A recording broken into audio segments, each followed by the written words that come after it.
Una noche con Venus es una vida con Mercurio.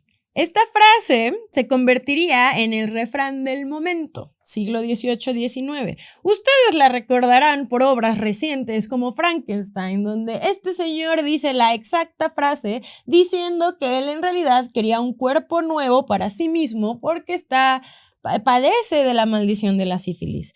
Y esto, más que una alegoría poética, habla de algo bastante literal, porque el nombre de Mercurio no es nada más un planeta, sino también un elemento, el cual puede que se haya usado para combatir la sífilis. Vamos a hablar de eso el día de hoy, en esta segunda parte de la historia de la sífilis. Yo soy Matilda Ávila, conocida como Matilda la Muerta, y esto es su Martes de Muertos en Muerte Curiosa.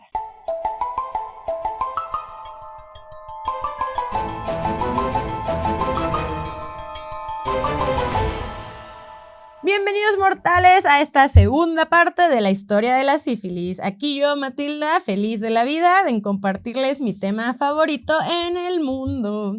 Uno de ellos, ya lo sabemos, ¿no? Ahora sí, vamos a continuar con este viaje de enfermedades de la antigüedad, bueno, ni tan antigüedad. ¿Qué onda con la sífilis en la sociedad? ¿Por qué les estaba yo contando la vez anterior que la sífilis de verdad marcó un antes y después y fue un estigma con el que la gente cargaba y del cual causó mucha preocupación a la sociedad victoriana? Bueno, vamos a adentrarnos en ello. Vamos a mi lugar favorito en el mundo, o sea, a Londres en el siglo XIX. Donde la sexualidad humana era más reprimida que nunca, no existía tal cosa como la educación sexual y se estaba viviendo el peak de la prostitución. Todos estos factores crearon el lugar perfecto, la cuna perfecta, para que se diera una epidemia de sífilis, que atormentaba a todos los miembros de la sociedad, hasta los más fancies, hasta la realeza, sin importar su estatus social. La sífilis no discrimina y aquí no discriminó a nadie y se estaba viviendo una epidemia de una enfermedad de transmisión sexual en un momento donde la sexualidad estaba atravesando por una etapa muy oscura y muy enferma. Solo piénsenlo, ¿no? Los hombres de alta sociedad que iban a los burdeles a hacer cosas de hombres en burdeles, se contagian de sífilis por parte de una prostituta, que seguramente alguien más la contagió en algún momento, porque a eso se dedica, a tener relaciones sexuales por dinero.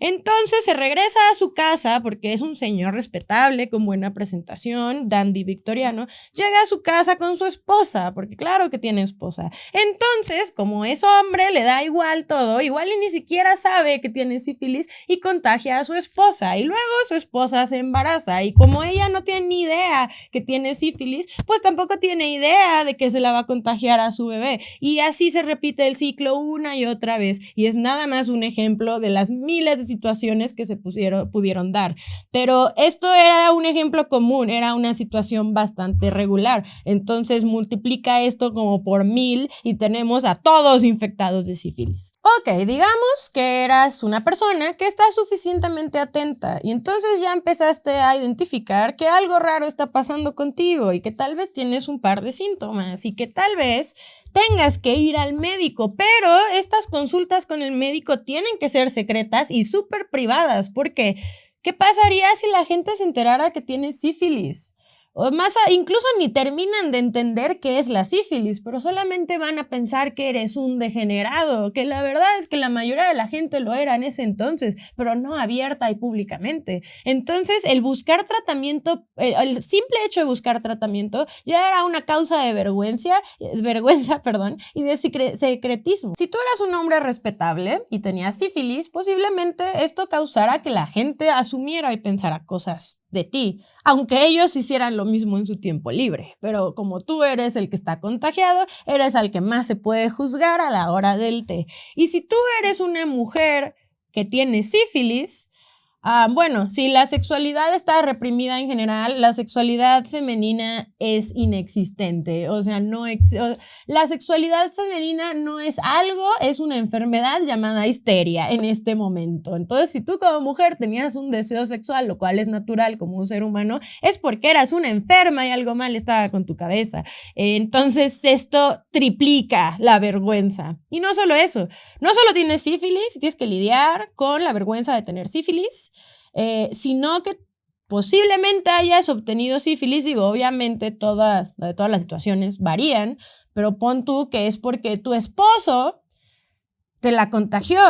Porque tu esposo a veces va a burdeles. Entonces no solamente eres la mujer sifílica de alguien, sino que eres la mujer sifílica cornuda de alguien. O sea, encima tienes que vivir con la vergüenza de que tu esposo no solo te pone el cuerno, sino que va a burdeles y que tiene sífilis. Entonces todos morimos de cringe y no queremos salir a hablarle a nadie. Y qué pena ir con el médico, porque el médico conoce a mi amiga de la florería y le va a decir, y entonces el chisme corre rápido. Esa es lo divertido de la época victoriana. Les voy a contar un dato curioso de por qué tú dirás, bueno, ¿y a los demás qué les tiene que importar mi vida? Y sí, eso, that's the way, así deben ser las cosas desde siempre. Pero en la sociedad victoriana, lo más importante era la vida de los demás. De verdad, era el pic del chisme y ni siquiera existía Facebook. Entonces, solo imagínense. No existía Facebook, pero el dato curioso que les quiero compartir es, ¿ustedes por qué creen que existen los palcos en el teatro o en la ópera? No, o sea, los palcos en realidad sí costarán más que los asientos normales y lo que quieras, y son muy fancy, tienen sus cortinitas y todo muy bonito. Pero si lo piensas, no es el lugar más estratégico para ver la obra, porque a menos que sean los del fondo, la mayoría están en el área lateral del teatro. Entonces, no ves tanto al escenario, ves a la audiencia que está sentada, y eso está reservado para, bueno, hablando del siglo XIX, está reservado para la gente de alta sociedad, ¿no? ¿Y por qué la gente de alta sociedad querría estar viendo la audiencia y no al teatro? Porque tienen que estar viendo de, mira, llegó la señora no sé quién y vino con tal, pero no vino su marido, pero no sé qué. El chisme era vida en ese entonces. Yo siempre he dicho que la historia básicamente es el estudio del chisme, pero literalmente la gente pagaba dinero para ver a la audiencia, no la obra, para juzgar, criticar, observar, ver con quién llegó tal y de que, ay, ella llegó con tal, pero yo sé que le pone el cuerno al marido, y ya saben, todas estas dinámicas. ¿Por qué existían las galerías de retratos? Antes no existía la televisión. Si existía un rey o una duquesa o algo, tú no tenías ni idea de cómo se veía. Entonces tú ibas a la galería de retratos, ibas y decías, mira, aquí está la duquesa de no sé dónde, y claro que los retratos tenían Photoshop, porque ahí pedías, quiero que me hagas más blanca, quiero que me hagas más llenita, entonces se photoshopeaban con pinturas, y entonces ibas a juzgar a la gente a la galería de retratos. O sea, sí se movía la sociedad. La hora del té, ¿para qué crees que era? ¿Para hablar del clima? No, era para juzgar el sombrero de la señora de al lado. O sea, en serio, era su forma de entretenimiento. Sí, es entretenimiento barato, pero sabemos que las masas desde siempre se mueven con el entretenimiento barato. Y esto, el que hubiera constante gente criticándote a ti, a tu vida, a tu vestimenta, a tu aspecto, a tu todo, obsesivamente en esta época, pues imagínate si tuvieras sífilis. Y como sabemos, llega un punto de la sífilis y no te trataste por vergüenza, porque no confías en el médico, porque no quieres ir, entonces de repente se te va a caer la nariz, de repente se va a ver tu cerebro a través de tu cabeza, y ahí va a ser más difícil de ocultar. Y no solamente vas a tener vergüenza, sino que la gente no solo te va a juzgar, ni siquiera se va a querer acercar a ti, porque vas a parecer Voldemort. Entonces, sí, situaciones complicadas, y repito, es una epidemia, literal todos estaban viviendo esta situación. Entonces, ¿qué hacíamos con la sífilis? Entramos al mundo de los tratamientos controversiales, y ahora es cuando regresamos a esta alegoría al mercurio. A mí me encanta esta frase, es muy poética, se refiere muy bien a la situación. No había penicilina en este momento, y la experimentación médica tenía muchísimo margen de error, y había muchas cosas que se trataban con toda la certeza de que era lo correcto, pero no, pero en realidad no sabían qué estaban haciendo. Entre ellos, en mi opinión, era el tratamiento con mercurio, porque cuando tú tenías sífilis, te mandaban una especie de ungüentos, vapores, líquidos para ingestión a base de mercurio. Lo que hacía el mercurio es que sí retrasaba y disfrazaba los síntomas visibles de la sífilis, pero también te envenenaba a la larga. Hubo gente que no murió por sífilis, con todo y que tenía sífilis, pero sí murió por envenenamiento de mercurio. Y también estamos hablando de una época, o una vez más, donde hasta el papel tapiz te mataba, ¿no? Entonces digamos que esto solo era una cosa más. Pero aquí el tema también era cubrir la parte física de la sífilis, ¿no? Porque era una marca en sociedad muy importante. La sífilis en el arte ha sido un constante y a mí me encanta. Hay unos trípticos que te explican la vida de una pareja, que el marido tiene sífilis y la esposa se da cuenta y van al médico y la esposa, no, ahora los dos tenemos sífilis y en ningún momento hay diálogo, todos lo cuentan con puras pinturas. Es de verdad un tema, hay muchos grabados de cabezas con sífilis, ya saben, sin nariz, que apenas si tienen cara. En el arte, la verdad, es de lo más fascinante para mí, en lo personal. Los invito a que busquen esos trípticos. Hay incluso referencias sutiles que no tienen nada que ver con la sífilis, pero en retratos de personas. Ahorita vamos un poco a eso. Otros métodos que se empleaban para el tratamiento de la sífilis podían ser la clásica sangría. Yo no sé por qué la gente estaba obsesionada con la sangría. Desde época medieval, te pasaba lo que sea y habría que sangrarte.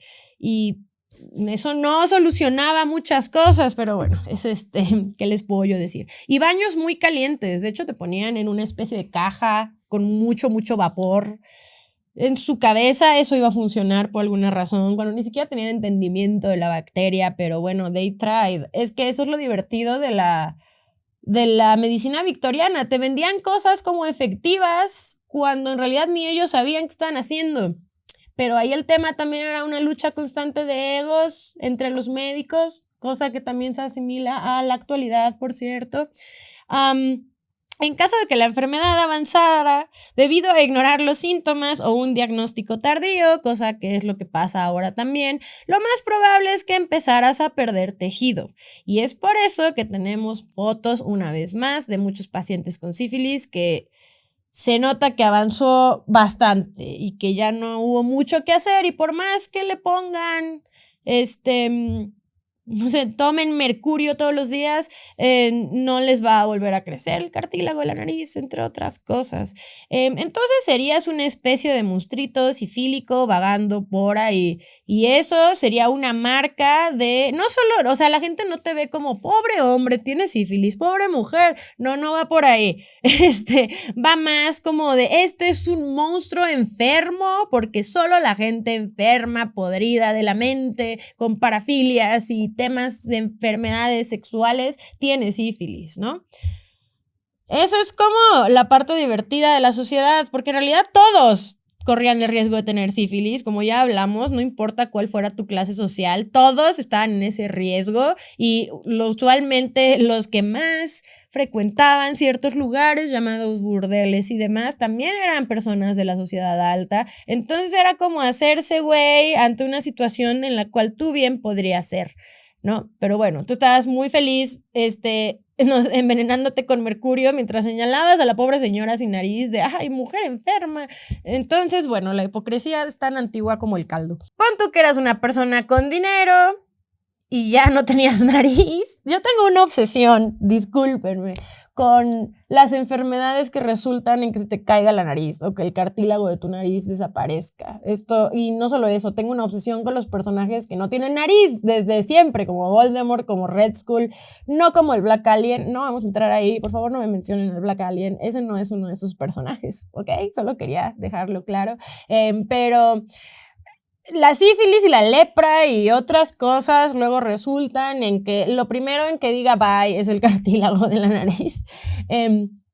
Y en este caso también se utilizaban prótesis parecidas a las que usaban los soldados que regresaban todos deformados después de la Primera Guerra Mundial, que había tipos de prótesis distintas. Había una que nada más era una nariz como de hierro o de plata, depende qué tan rico seas, que con una cintita te la amarrabas. Entonces básicamente nada más ibas por la vida con una prótesis de nariz que ni siquiera era color carne ni nada, era literal como de metal. Y bueno, eso sí indicaba que tenías sífilis, pero también indicaba que tenías dinero para pagarte una prótesis de plata. Entonces, unas por otras. Y luego tenemos la clásica, que es así, es más similar a la de los soldados, que se sostiene con unos lentes para sostener el resto de la cara, porque a veces no solo era la nariz, sino también la parte de los labios. Como que el arnés de los lentes te sostenía lo que era una máscara. Y les digo que eso lo vemos mucho antes por el tema de los soldados que perdieron parte de la cara en alguna batalla. Bueno, lo retomamos de este lado. Y ahora me gustaría platicarles de los mushes. Seguro lo estoy pronunciando mal, perdónenme, si aquí alguien habla francés, discúlpenme. ¿Qué son los mushes? Y así, bueno, perdónenme la pronunciación. ¿Recuerdan esas pequeñas estampas? Me parece que la mayoría eran de un tipo de terciopelo que se ponían las mujeres desde muchísimo antes, o sea, que siglo XVI en adelante, quizás, me podría estar equivocando, pero por las pinturas más o menos, que imitaban lunares. Pues eran como unas microestampitas de terciopelo que venían en diferentes formas. Había unas, de hecho podemos ver mujeres en el museo del Castillo de Chapultepec. Podemos ver un par de retratos de mujeres que tienen unos mushes muy grandes en la sien. Esos mushes grandes tenían, no solamente era un tema estético y de clase alta, sino que también existía la creencia de que esos te iban a quitar el dolor de cabeza, cómo no lo sé, pero eso lo pensaban. Y también había de diferentes formas, había en forma de lunita, había en forma de estrella, había de diferentes tamaños circulares para que emularan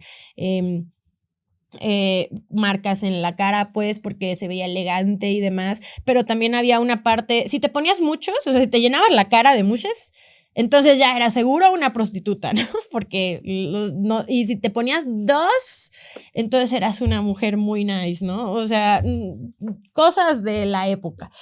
Y más allá de que esto fuera de uso cotidiano en la clase alta, cuando se trataba de la sífilis, muchas veces el uso de los mushes era para tapar las lesiones causadas por la sífilis en la cara. O también por el envenenamiento de mercurio, porque eso también te causaba lesiones en cara, sobre todo si te ponías ungüentos.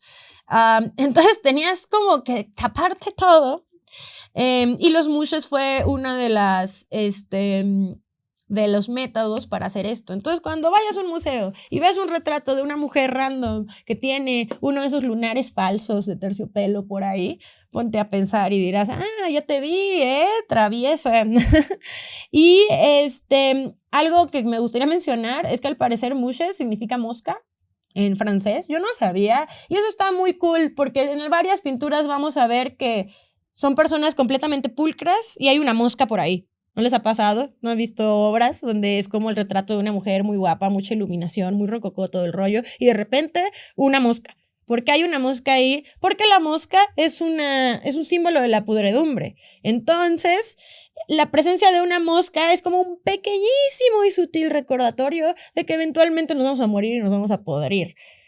Obvio, es algo muy sutil, pero es algo que me gustó compartirlos de momento. El hecho de que los mushes fueran como moscas también está bonito, está bonito.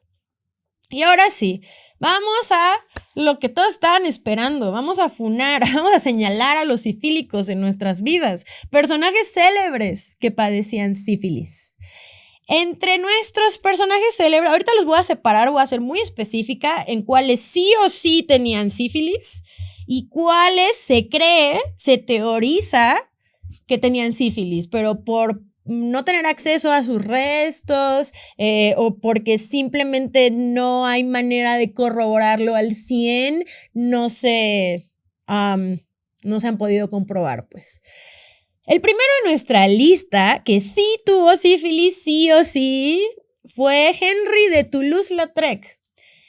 Y pues pobre señor, de por sí era chiquito, nació con esta condición que lo hizo enano y encima tenía sífilis, pero es que él sí tenía una vida bastante promiscua, era como el Tyrion Lannister de su época, porque era chiquito, pero ahí andaba con todas, por todos lados, ¿no?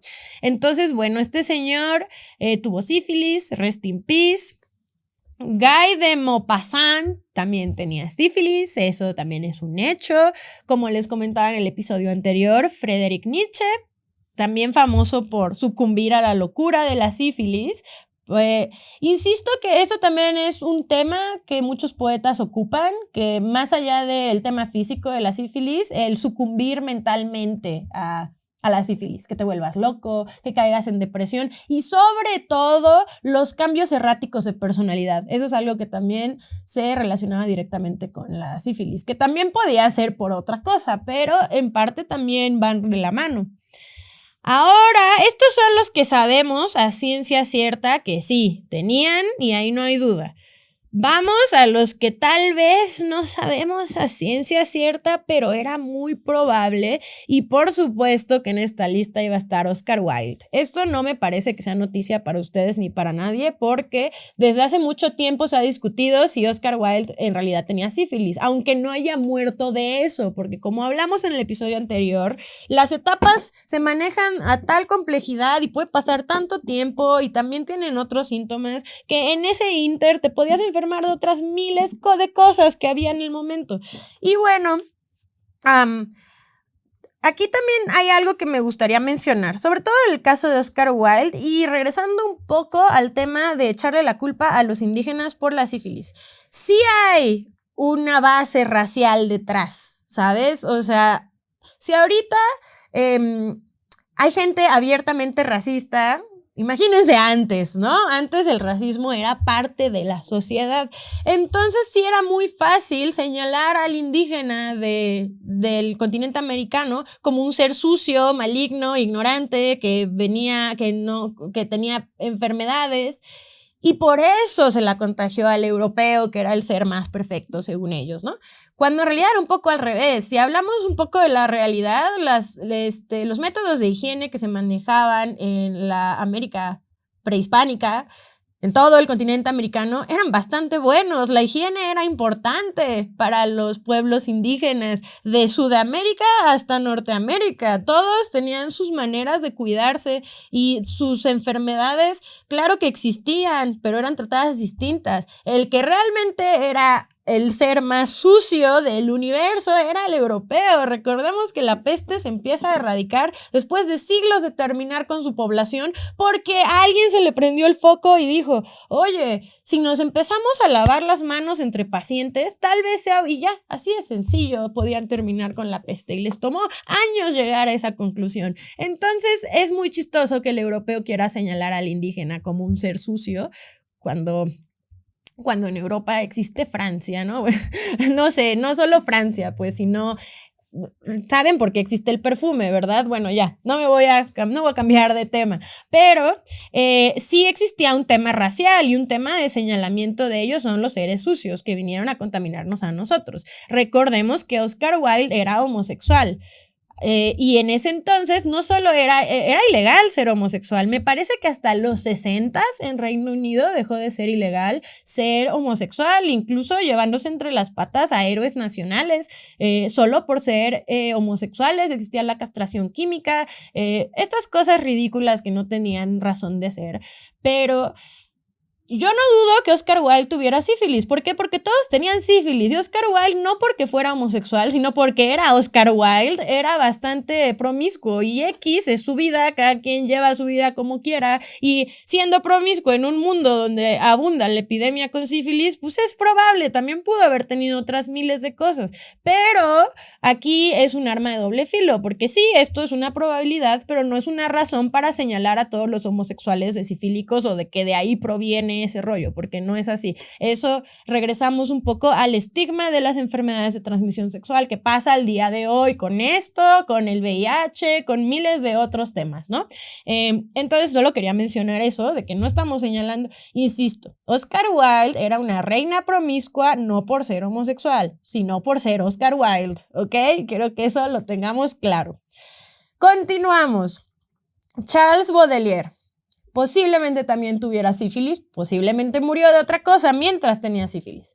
Y no me parecería raro, es que insisto, a ver, al final, esto llegaba hasta las clases más altas de la sociedad y muchos de los que acabo de mencionar ni siquiera pertenecían a estas clases. El que la gente viviera en negación, existiera una propaganda para señalar a ciertos grupos y exonerar de estas actividades a otros no significa que fuese real. Franz Schubert posiblemente también tuviera sífilis. Y estoy hablando solo de los célebres.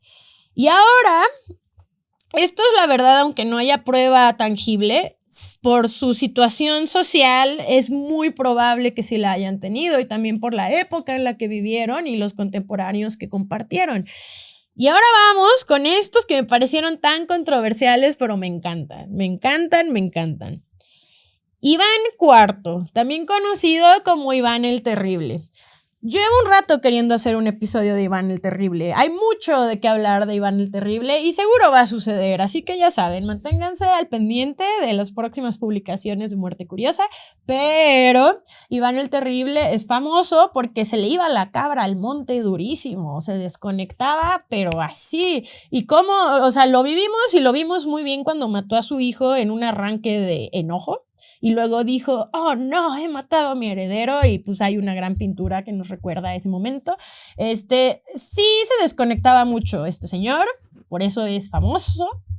Y existe esta teoría de que también el señor andaba de aquí para allá con todo el mundo. Entonces posiblemente, es que estos personajes que voy a mencionar entran dentro de la preconquista de América. Entonces son estas teorías de personajes que pudieron haber tenido sífilis desde mucho antes de que siquiera le echáramos la culpa a los indígenas.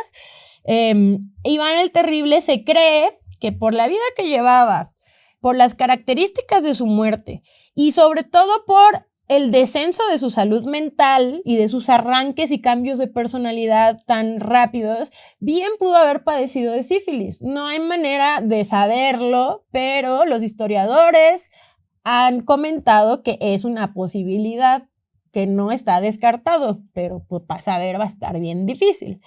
Entonces Iván el Terrible es uno de nuestros participantes de los posibles sifílicos de esta lista. Y ahora vamos a un terreno muy divertido.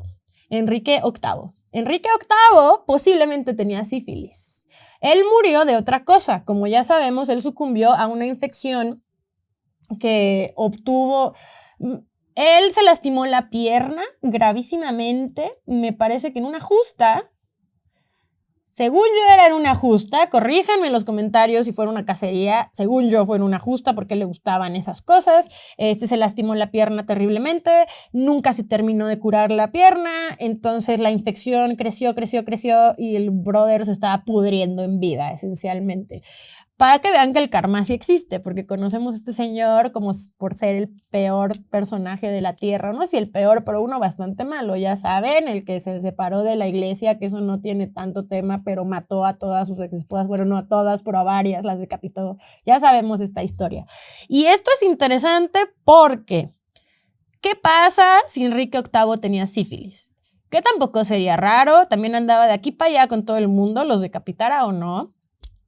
Que él tuvo hijos, particularmente una muy importante llamada Isabel I, la cual también está acusada de padecer sífilis, y no cualquier sífilis, posiblemente sífilis congénita. Y la reina Isabel I vivió mucho tiempo, ella nunca tuvo hijos, pero tenía muchos problemas físicos al final de su vida, y físicos me refiero a que la piel se le estaba pudriendo, básicamente, tenía un cutis terrible. Y Esto estaba atribuido al uso de su maquillaje, que tenía varios químicos tóxicos y como sabemos, en esa época era importante que parecieras un huevo. Entonces tenías que ser muy pálida, no tener cabello y entonces ella se ponía polvos y cremas y maquillaje y cosas que hicieron que su piel empezara a reaccionar súper mal y empezaba a tener muchas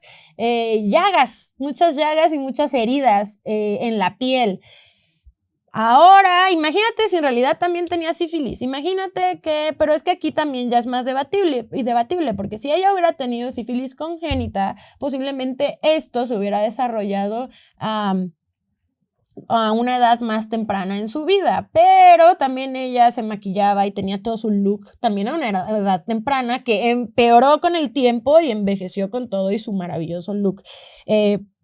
Pero no solo sería Elizabeth I, si Enrique VIII tuviera sífilis, posiblemente todas sus esposas decapitadas, muertas, incluso las que sobrevivieron, pudieron haber cargado con sífilis y pudieron haber transmitido la sífilis a sus hijos, sin saber, porque pues obvio no tenían ni idea, y también existe la posibilidad de que todos murieran antes por otra cosa, antes de que se desarrollara. Entonces, esta teoría de Enrique VIII teniendo sífilis me parece muy interesante. Sabemos que no murió de eso, más no significa que no la haya tenido. Y la verdad es que si comparamos el final de la vida y su estado físico y mental también de la reina Isabel, porque ella al final ya también se le iban las cabras al monte, pero también se puede atribuir a la vejez, se puede atribuir a todo el veneno que absorbieron sus poros de plomo era me parece, su maquillaje. O sea, se envenenó por donde pudo, pues. Entonces, también eso está interesante. Me gustó mucho encontrar estas teorías. Y ahora, la más controversial según yo, Mary Todd Lincoln. ¿Recordamos a Mary Todd Lincoln? Fue la viuda, bueno, fue esposa y luego viuda de un señor que tú conocerás como Abraham Lincoln. Y sí, era la mera época victoriana de Estados Unidos.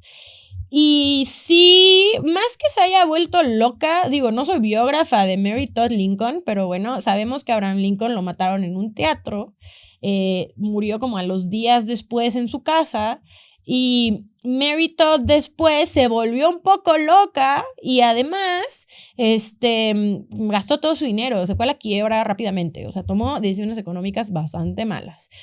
Pero a ver, ¿qué nos dice que Mary Todd Lincoln tenga sífilis? Que posiblemente o sea, Abraham, ¿cómo pudiste? Él también pudo haber tenido sífilis, pero está muy ocupado siendo disparado por alguien en un teatro como para que eventualmente se desarrollara como tal. Y entonces yo sé que Abraham Lincoln es de nuestros presidentes más queridos, bueno, o sea, yo creo que fue de los últimos presidentes decentes de Estados Unidos y fue eso hace mucho tiempo, ¿no? Creo que hizo cosas buenas. Yo tampoco creo que él haya sido el hombre más humanitario del mundo y por eso amaba a los esclavos y demás. No creo que iba por ahí. Yo creo que lo hizo por practicidad. Cada quien tendrá sus opiniones. En fin, grande Abraham Lincoln. Lo que pasa es que si él hubiera tenido sífilis, o sea, ¿tú crees que Abraham Lincoln, yo sé que tiene un halo de bondad gigantesco, pero nunca en su vida visitó un burdel o tuvo amantes? O sea, por Dios, no nacimos ayer. Y Mary Todd Lincoln, por ende, podría haber tenido sífilis también. Y ella sí pudo haberse desarrollado un punto donde la volvió loca, posiblemente muriendo por otra cosa antes. Este caso a mí me gustó también, porque fue como una acusación indirecta a Abraham Lincoln, ¿no? Y cuando lo investigué se me hizo curioso, fue como, ¿por qué señalamos a la esposa y no al presidente de Estados Unidos? ¿Tan grave sería que un presidente de Estados Unidos tuviera sífilis cuando ya vimos que hasta 2 reyes de Inglaterra y una reina la han tenido porque era lo que pasaba en ese entonces? En fin, mortales, si tienen otra teoría de quién pudo haber tenido sífilis antes de la conquista de América, Mary Todd Lincoln es posterior, obviamente, es la esposa del presidente de Estados Unidos, pero de los anteriores, si tienen otra teoría, otros casos, por favor escríbanmelo. Siempre está divertido encontrar más de estos personajes.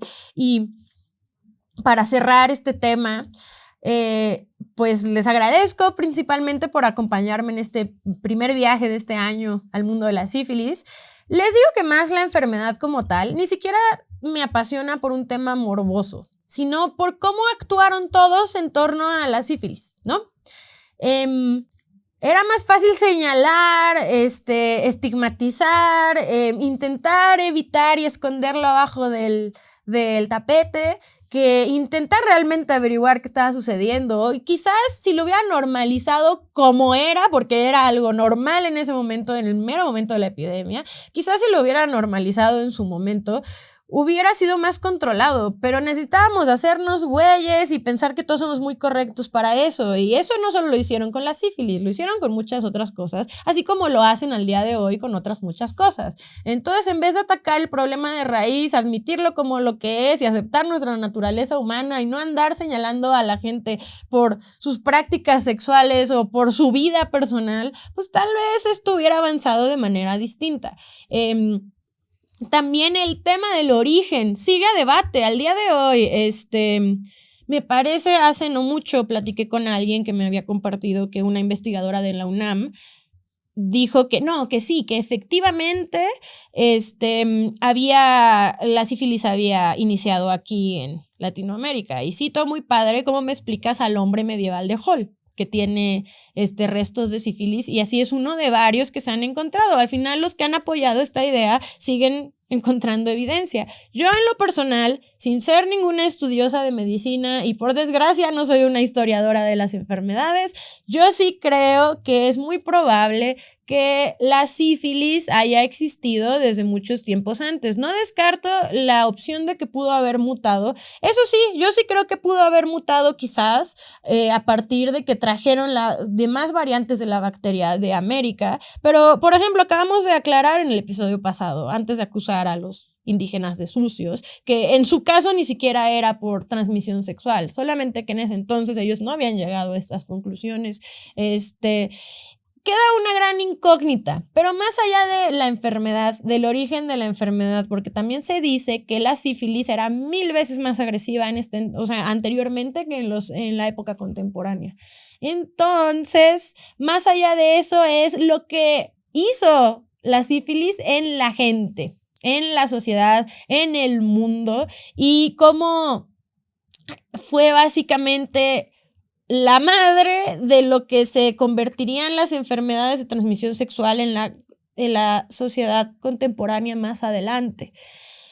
Es una de las miles de razones por las cuales me interesa mucho, me parece un tema muy fascinante, me encantan los cráneos que tienen sífilis, hay unos, sin tener las fotos de las personas, hay unos que están completamente destruidos por la enfermedad, entonces solo te podrás imaginar cómo vivió esa persona con mitad de la cara caída. No sé, no es por morbo, sino es por ponerte en los zapatos de la persona y por pensar que tuvo que vivir e intentar tener una vida funcional así. Recuérdense que este podcast no es para señalar, no es para decir, ¡ay, qué miedo! Eso no hacemos aquí. Aquí intentamos entender. Intentamos poner en los zapatos ajenos, intentamos ponernos en esa época, en esas mentalidades y entender cómo fue la experiencia humana en torno a estas cosas tan mortales y tan estigmatizadas. Eso es lo que yo busco y esto es lo que a mí me gusta hacer y compartir con ustedes. Entonces, por favor, no busquen esto por morbo, incluso hasta por valor artístico. Las ilustraciones de sífilis médicas de antaño son una cosa preciosa y tú dirás, bueno, esto es bastante grotesco. Y quizás sí, pero antes, no sé, póngase también en la cabeza del médico que tuvo que dibujar al bebé con sífilis, que nació todo lleno de chancros, así como ha sido el caso. Y también pónganse a pensar que es una enfermedad completamente erradicable al día de hoy y que muchas personas mueren de sífilis el día de hoy porque no tienen acceso a salud pública básica.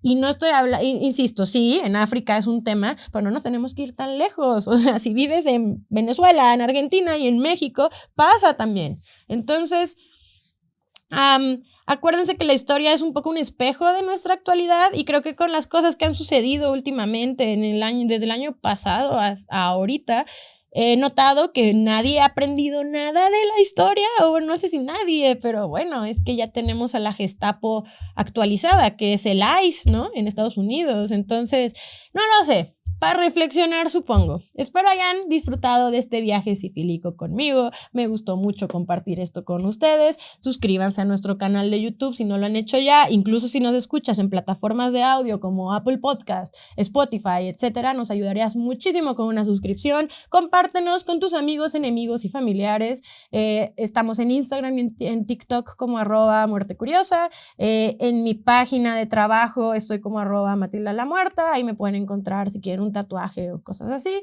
Y pues muchas gracias por estar aquí, gracias por acompañarme y nos vemos el próximo martes en otra exploración mortuoria del mundo, la vida y la historia aquí en Muerte Curiosa.